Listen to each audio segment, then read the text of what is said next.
করছি, মানে যাদের বাড়িতে আমি পৌঁছাতে পারবো, তারপরে আস্তে আস্তে যতটা স্প্রেড করা যায়। It is for everyone, it is not salt lake, it's for everyone whoever wants to have it. মানে কেউ বেলেঘাটা থেকে চাইলে কি আপনার কাছে এই কার্ডটা পেতে পারে? নিশ্চয়ই পারে, অবশ্যই পারে। সারা কলকাতার যত যারা বয়স্ক আছেন সিনিয়র সিটিজেন সবাই পাবে, সবাই। যেরকম ওই এটা কলকাতা পুলিশের একটা প্রোগ্রাম আছে না, প্রণাম।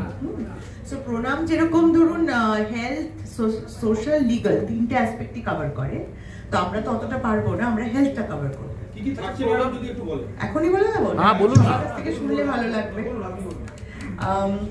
আমার মনে হয় এখানে বেনিফিটস গুলো লেখা আছে, তাও আমি বলছি। ধরুন there are certain discounted facility যেগুলো ধরুন কম্প্রোমাইজড কস্টে আছে, সেগুলো সমস্ত যারা বর্ষিয়ান member they can achieve. Plus তাদের ছেলে মেয়েদের পিরিয়ডিক্যালি যদি কোনো ডাক্তারের সঙ্গে, যেরকম জেরিয়াট্রিক এখানে ডক্টর দেবনাথ রয়েছেন, তাকে তাদের বাড়ির লোকজন কথা বলতে পারবেন তার সাথে, মার কি হচ্ছে, বাবার কি হচ্ছে, কি করা যাবে। তো ধরুন আজকে আমি জাস্ট একটা এক্সাম্পল দিচ্ছি, ধরুন আপনার বাবা বা মার কারোর একটা সিওপিডি বা একটা অ্যাজমা রিলেটেড কোনো ইস্যু হয়েছে, ডক্টর অংশুমান মুখার্জি বা ডক্টর সেনগুপ্ত তাকে দেখছেন, কিন্তু এই যে হোলিস্টিক্যালি তার কি চলছে, এই ডক্টর মুখার্জির সঙ্গে যে বাড়ির লোকজনের যে একটা কথা বলিয়ে দেওয়া, কিভাবে চলতে হবে, কি খেতে হবে, কখন হাসপাতালে পৌঁছাতে হবে, ডক্টর দেবনাথের টিমটা এই পুরো জিনিসটাকে কোঅর্ডিনেট করবে from the hospital, so that you have somebody go to physician, যে ওনাকে পেয়ে গেলে উনি বলে দিলেন হ্যাঁ ডক্টর মুখার্জি আপনাকে এটা করতে বলেছেন, ওটা করতে বলেছেন, এইভাবে চলবে ব্যাপারটা। এবং একটা হেলথ চেকআপ আছে ইয়ারলি, আমরা চেষ্টা করব, খুব ডিসকাউন্টেড প্রাইসে আছে, come and do the health checkup. বাড়িতে অসুবিধে থাকলে আমরা গাড়ি পাঠিয়ে দেবো, নিয়ে আসবো, টেস্ট করিয়ে বাড়িতে পৌঁছে দেবো, বুঝতে পারছেন? অনেক সময় হয় না, অনেক হোম কেয়ার, আজকাল প্রচুর কোম্পানি আছে যারা হোম কেয়ার দিচ্ছে, কিন্তু কি হয় ওদের একটা সার্টেন পজিশন অবধি they have to again reach back to the hospital for doctors, for specialist. সেক্ষেত্রে আমরা ওদের হাতটা ধরবো, সো দ্যাট আপনাদের যাতে পুরো সার্ভিসটা যাতে হোলিস্টিক্যালি আমরা দিতে পারি, মানে আপনাকে বিভিন্ন জায়গায় ছুটে ছুটে বেড়াতে হবে না। সো আমার মনে হয় ডাক্তাররা লেট দেম অলসো স্পিক, এবং আমি আস্তে আস্তে আফটার দ্য প্রোগ্রাম আমি থাকবো, আমি যা জানার আমি বলে দেবো। Thank our senior doctor, Professor Bhabatosh Biswas sir. Sir, if you can say something about this program. অনুষ্ঠানে এসেছি, প্রথমেই সুপর্ণাকেই ধন্যবাদ দিয়ে শুরু করি। আসল প্রাণ পুরুষ তিনি মিস্টার ঘোষ, তার ভিশন এগুলো, তিনি কাজে ব্যস্ত থাকার জন্য উপস্থিত হতে পারেননি। এখানে আমরা কয়েকজন চিকিৎসক বসে আছি, আর ম্যাডামকে আপনারা সবাই চেনেন। প্রত্যেক উদ্দেশ্যে এই একটা বিশেষ মুহূর্তকে স্মরণীয় করে তোলা। এই বিশেষ মুহূর্ত হচ্ছে এখানে যারা, শুধু এখানেই নয়, টু স্টার্ট উইথ একটা তো বাউন্ডারি রাখতে হয়, সেই হিসেবে সল্টলেকটা ধরে নেওয়া হয়েছে।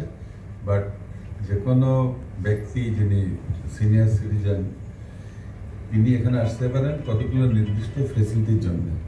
সেই ফেসিলিটি এটা একটা জাস্ট একটা কাউকে দিয়ে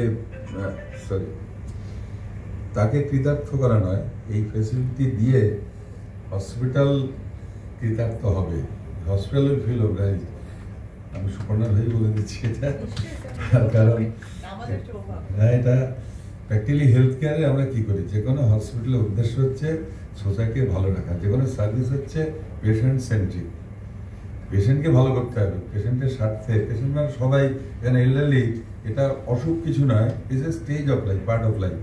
জীবনের সেই অংশে এসে যখন তিনি সারা জীবন কন্ট্রিবিউট করেছেন সোসাইটিকে, তার একটা সম্মান পাওয়া উচিত, তার স্বাস্থ্য সংক্রান্ত সাহায্য পাওয়া উচিত।